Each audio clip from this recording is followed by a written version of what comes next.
Alrighty, hello everyone, good morning. My name is Elena Riley. I work here at First Alert 6 on our digital team, bringing you news on our website throughout the day, anything of that sort. And every morning I bring you our top headlines that we're covering throughout the day, or else important things that happened yesterday, things of that sort. So I'll take us over here to our web story.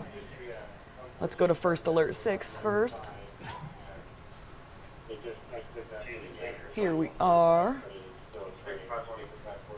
Okay, this is a good web story. Like I said, this comes out every morning. Just kind of get you ready for the day, know what's going on, know some important headlines that we have. Yeah, so let's start going over some stuff. I'll talk you through it.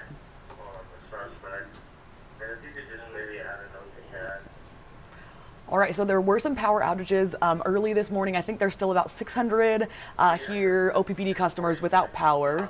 Let me check our outage map quick.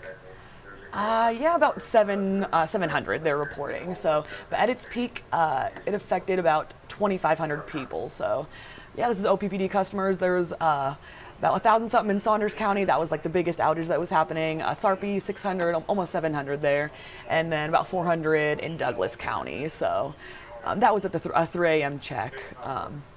Very interesting this morning. We're still not sure what caused it. We're hoping to hear back from OPPD. Other than that, in Iowa, there was also some outages. About 600 customers from Mid-American Energy, they said they had no power this morning. This was kind of in the area of Pacific Junction, Glenwood, Red Oak, and Essex, so kind of around there. There were some overnight storms that happened. There were some really strong wind gusts. Sarpy County officials posted on social media. They were saying that there's some trees down and some wires down and things like that. But like I said, there's no official cause of the outages yet that's been sent to us. So it's just our thoughts on that. Like always, if you are having an outage, please report it to OPPD. So it's good to know for future times, all right?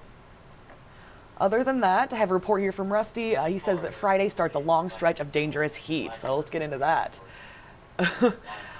So today is a First Alert weather day, of course. It's going to start in the 70s this morning, Rusty says. We're going to reach 100 degrees by the afternoon. Wow. So be ready for that. Yeah, Rusty tells us that. He says dew points will be high, sending the heat index values to the 100 to 115 range most of the afternoon across the entire area. Wind gusts in the 35 to 45 miles per hour range at times today will further reinforce the heat as well, according to Rusty. Yeah, with this heat, we just recommend that you are taking breaks when you're going to be outside and, of course, hydrating. You know these things, but good to just have a little reminder there from us. If you are outside, there's going to be 3 cooling centers open. These are for your use. They're open to everyone. They're going to have air conditioned in those areas, as well as cold bottled water. So that sounds really nice when you're outside. There's going to be one at North Core, Heritage Place at Renaissance Village, as well as the Kroc Center. So I have these listed in my web story here, these exact addresses for you to check out. They're going to be open today as well as tomorrow. Next, OPD Chief Todd Schmaderer has released the findings after a 54-year-old man died while in custody. So the autopsy did determine that Edward Henry, he's 54, he died from a heart attack on Wednesday while in custody at Douglas, pardon me, at Douglas County Corrections. So officers said that they arrested Henry as a suspect in Tuesday afternoon burglary. OPD said body-worn camera footage shows officers hit Henry's wrist while in the process of having his handcuffs switched. They said he had grabbed the rear window bars of the police cruiser. They also pulled Henry to the ground and recuffed him in that arrest. Like I said, he did die from a heart attack, according to OPD. And Schmaderer also said Omaha police officers did not discernibly contribute to Mr. Henry's death. Omaha police officers' actions with Mr. Henry was in accordance with our policy, procedures, and training. So Henry was pronounced dead after he was found unresponsive in his cell. This was about 2:15 a.m. on Wednesday. He was in custody for less than 8 hours, according to Douglas County officials. State law, of course, the incident is going to be reviewed by a grand jury.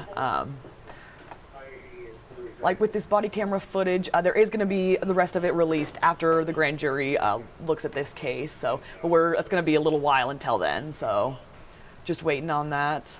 Thursday night, family and friends of Henry were joined by community members for a vigil outside of OPD headquarters.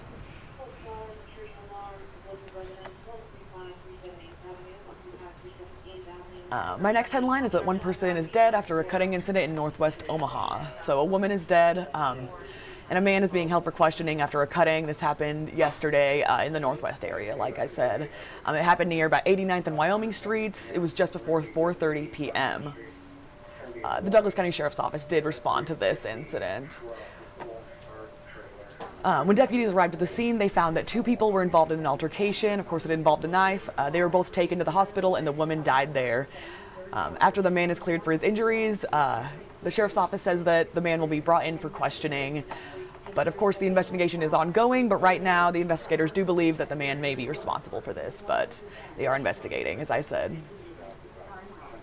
Next, the Douglas County Sheriff's Office, more on them. They're reporting that there's a rise in car thefts in West Omaha and Bennington areas. Really interesting stuff here. They just want to give, drivers some reminders. Do not forget to lock your cars. I know I do this once in a while, but just please be vigilant of that. So they posted on social media. They said they've seen an increase in reports of vehicle thefts this past month. Interestingly, they said particularly in the West Omaha and Bennington areas. They have some reminders, like I said. Do not leave your car running unattended, keep your valuables hidden, and do not leave your windows rolled down. So just get your car all ready. You don't want any of that happening to you, right? Right, I have one last top headline for you. There's going to be a ribbon cutting today for an all-inclusive Bellevue playground course. That's this morning, happening here in about an hour. Awesome. So this is like the ribbon cutting ceremony, grand opening, a lot of fun things happening in Bellevue. It's located at American Heroes Park. It's going to be one of the largest in the region, is what they tell us. So it's right there by the Missouri River, a really good spot. And there's also a walking trail that I heard, good for adults if your kids are playing or anything of that sort. Go walk around there. Said they have that as well.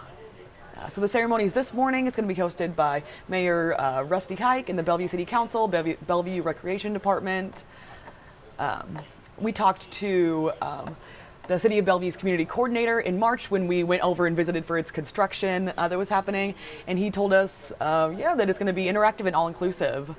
So very fun stuff happening here. We have a quote from him. It's Phil Davidson. He said, "It will be 4 times as big as any park we have in the community. It's going to have opportunities for all ages. There's going to be interactive games. There's going to be climbing, swings, jumping, all kinds of stuff." So sounds really fun for the kids. I did see that they're going to have a bunch of kids there. Was their plan, a bunch of kids from Bellevue schools going for this groundbreaking. So sorry. Pardon me, this ribbon cutting ceremony. So bringing all the kids in for that. It's going to be a fun day. All right. I think that's everything from me. All my notes here.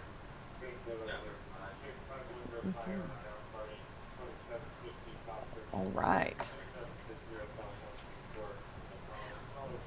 For anyone just joining us, my name is Elena Riley. I work here on our digital team, bringing you news throughout the day on our website. Of course, I'm doing these live streams to chat through my web stories here. I'll be back on around about 10:30 to tell you about fun things happening this weekend in Omaha. So that is one of my favorite live streams to do. Just a lot of fun things happening on the weekend, of course. But like I said, that weather coming up, got to be ready for that. So we'll chat about that later at 10. In the meantime, just keep up on our website on the latest. Please tune into our midday at 11 and our other newscasts bringing you important things throughout the day, of course. All right, that's all from me. Everyone have a good rest of your day. Thank you.